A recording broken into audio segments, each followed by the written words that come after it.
Oke, assalamualaikum warahmatullahi wabarakatuh. Nama saya Fitri Anggraini dari kelas A.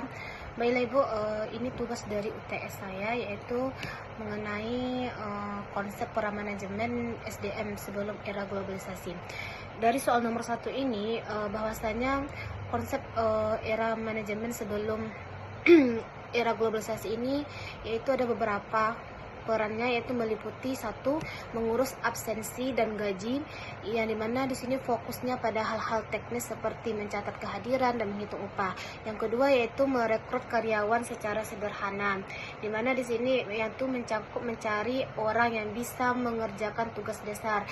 Yang ketiga yaitu tidak fokus pada pengembangan, yaitu karyawan yang dilatih seadanya, tidak ada program pengembangan karir yang jelas.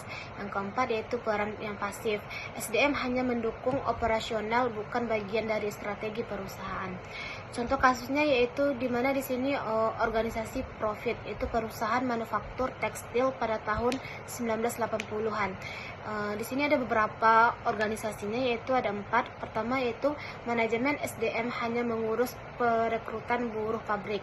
Yang kedua yaitu fokus pada jumlah tenaga kerja. Yang ketiga yaitu pelatihan minimal cukup bisa operasional mesin. Yang keempat itu tidak adanya jenjang karir yang jelas. Konsep yang digunakan yaitu personal management, yaitu mengelola karyawan sebagai faktor produksi biasa, bukan aset strategi. Organisasi sosial atau yayasan kesehatan tahun 1980-an ini ada 4. Pertama yaitu SDM-nya hanya fokus pada rekrut relawan dan staf. Yang kedua itu tidak adanya sistem evaluasi kinerja. Yang ketiga itu kompensasi seadanya tanpa sistem yang jelas. Yang keempat itu orientasi hanya pada menjalankan program rutin.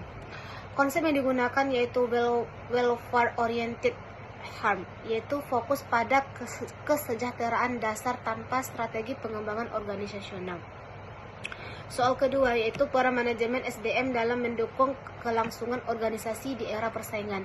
Di mana di sini para manajemen SDM saat ini sangat penting karena karyawan adalah aset utama perusahaan. Di era persaingan yang ketat, peran utamanya yaitu satu, merekrut dan mengembangkan talenta yang terbaik.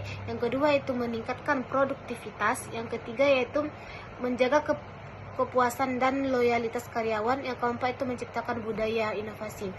Dari contoh kasusnya yaitu perusahaan Google, di mana perusahaan Google ini berhasil bersaing karena manajemen SDM mereka fokus pada rekrutmen orang-orang yang cemerlang, memberikan lingkungan kerja yang nyaman dan mendorong inovasi.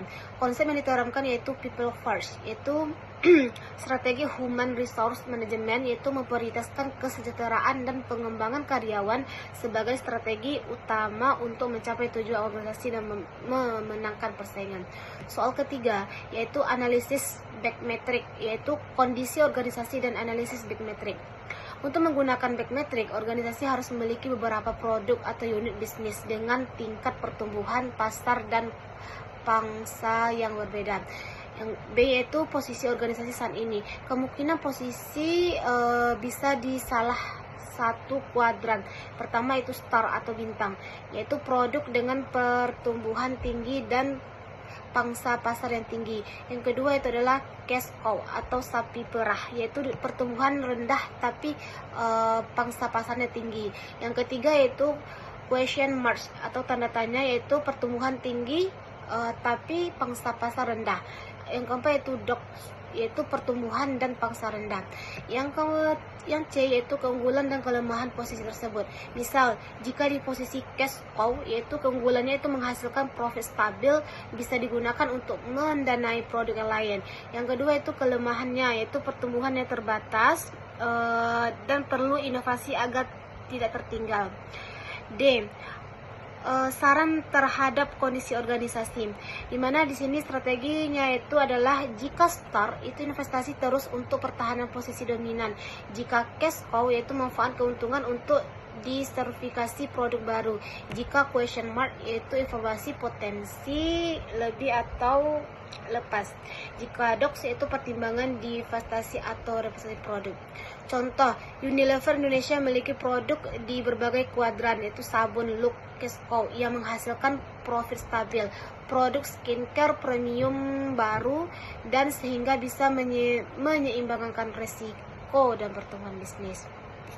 Jadi kesimpulan dari perbedaan manajemen SDM dari yang dulu sampai yang sekarang itu ada beberapa, yaitu kalau yang dari dulu itu manajemen SDM-nya hanya urusan administrasi, karyawan dianggap sebagai pekerja biasa dan bukan aset yang penting. Yang ketiga itu tidak adanya fokus pengembangan diri. Yang keempat itu perannya pasif dan hanya mendukung operasional. Sedangkan sekarang yaitu manajemen itu dijadikan sebagai strategi utama dari perusahaan. Yang kedua itu karyawan adalah aset paling berharga. Yang ketiga itu fokus pada pengembangan talenta dan inovasi. Yang keempat yaitu perannya aktif dalam mencapai tujuan organisasi. Intinya perubahan dari personal manajemen ini menjadi strategi hard management itu mengelola SDM sebagai kunci kesuksesan. Strategi bisnis dengan big metric itu seperti start, investasi terus, cash flow itu memanfaatkan keuntungan, question mark itu evaluasi lanjutan, sedangkan dok tadi pertimbangan yang dilepaskan.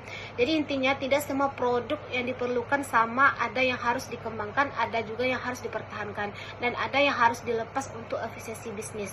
Jadi peran utamanya yaitu di era modern ini, manusia ini adalah faktor penentu kesuksesan organisasi, bukan lagi sekedar faktor produksi. Organisasi yang mengelola SDM dengan baik dan memiliki strategi produk yang tepat akan lebih unggul dalam persaingan.